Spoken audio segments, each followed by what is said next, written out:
هی سرم و میچرخونم به چپ و راست تا که تو رو ببینمت ولی پیدات نمی کنم.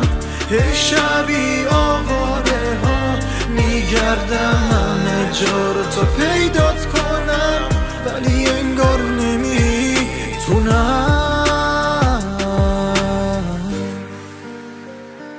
میدونی یه چیزایی هم هرچی تلاش کنی نمیشن، هرچی بیشتر دویدم شدم کلافه بیشتر.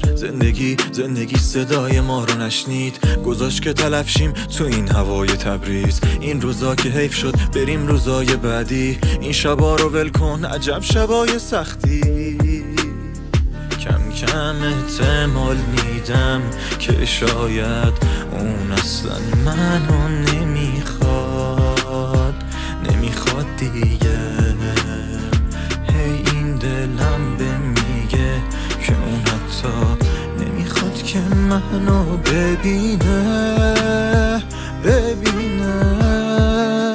هی سرمو میچرخونم به چپ و راست تا که تو رو ببینمت ولی پیدات نمی کنم. هی شبی آواره ها میگردم همه جا رو تا پیدات کنم ولی انگار نمیتونم.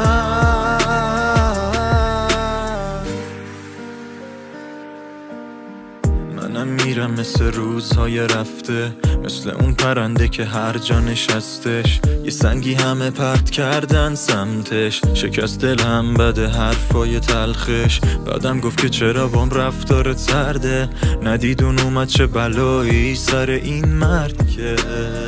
کم کم احتمال میدم که شاید اون اصلا منو نمیخواد دیگه. هی این دلم به میگه که اون حتی نمیخواد که منو ببینه.